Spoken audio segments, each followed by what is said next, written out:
Doutora, quais são os sintomas da ansiedade?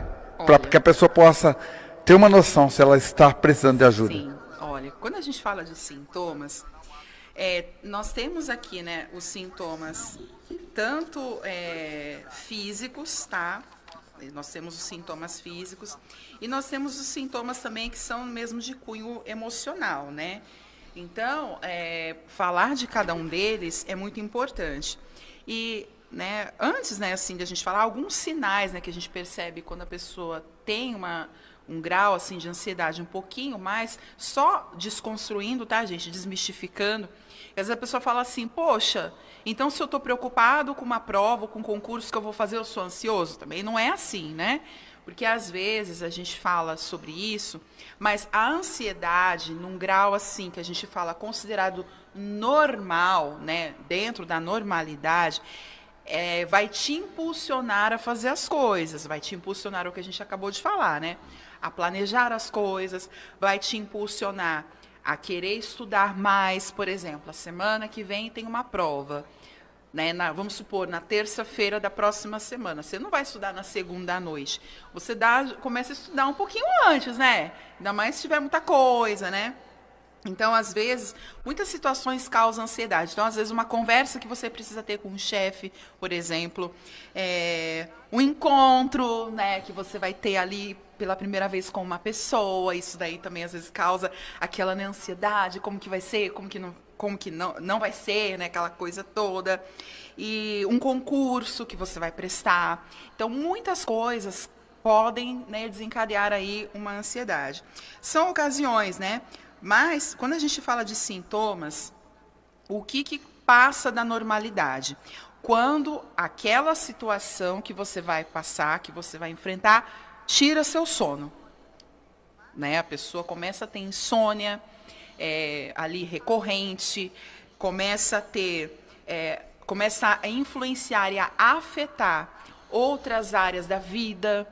Né? Por exemplo, às vezes a pessoa tem ali, né, um trabalho, alguma coisa para realizar, e aí isso daí começa a atrapalhar outras coisas.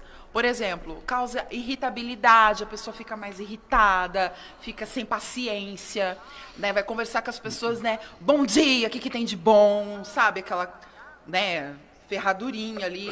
Mas é por Sim. quê? Porque a pessoa tá com alguns sintomas, né, que a gente já Isso está é falando. sintomas de ansiedade. Sim, né? Então, excesso de preocupação, né, que causa, né, muita coisa na cabeça, que a gente está batendo na tecla, né? Muita coisa na cabeça. Gente, você tem que aliviar a sua mente, alivia a sua cabeça. Por isso que a gente está falando, faz uma lista. Eu sempre falo isso, né, nas programações. Faz uma lista com as coisas que você tem que fazer e vai por ordem, por prioridades. O que eu tenho que fazer primeiro, o que eu tenho que resolver primeiro. E isso vai aliviando. Né? Então, excesso de preocupação, né? E às vezes com tarefas mais simples, às vezes a pessoa, né, limpar uma casa, passar um pano aqui, fazer um arroz, sei lá, aí a pessoa está tão com a cabeça lotada, cheia de coisa, que a pessoa não consegue fazer uma tarefa simples. Perfeito. Porque Fica perdida. fica, né? Nossa, o que eu faço primeiro? Eu faço arroz, eu varro o chão, eu passo sei lá o quê, eu cuido da criança, eu ligo lá pro chefe, ou o meu parente está doente, entendeu? A cabeça, puf, puf, puf, né? Precisa se organizar, Aí né? você deita para dormir, amigo, você não dorme. É terrível. Como que isso influencia na vida da E pessoa? eu tô com né, várias pessoas, inclusive até alguns que começaram, né, hoje, né, uma pessoa começou hoje que assim, eu falei, gente, né, como isso? Eu falei assim, ó, e a gente tem técnicas, né, respira, né, técnicas de respiração, de relaxamento, a gente faz para trazer um alívio para a pessoa, né? Porque geralmente a ansiedade é algo que atinge todas as classes, né? Sim, não Profissionais, tem, empresários, professores, E faixa tudo que se etária, acumula tá? compromisso. Faixa etária também, a gente falou, né? Antes era mais uma faixa etária que eu atendia sobre isso. Agora eu atendo criança. É isso que eu ia perguntar agora. Existem crianças com ansiedade? Criança, com crise, né? Nervoso, né?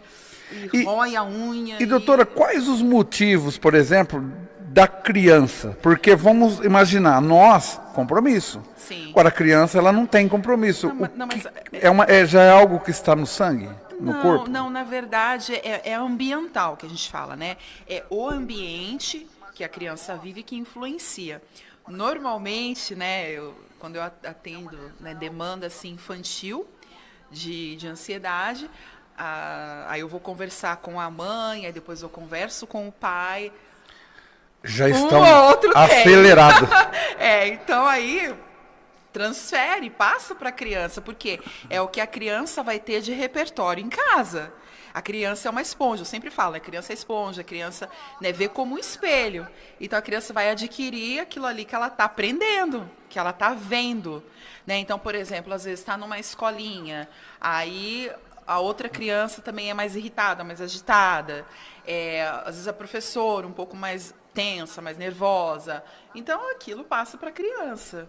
Né? Que coisa, hein? Então a gente percebe que quando é demanda infantil, o pai, a mãe, ou até os dois também estão lá no limite, né? Estão na tampa já. E automaticamente reflete Claro. para a criança. Claro.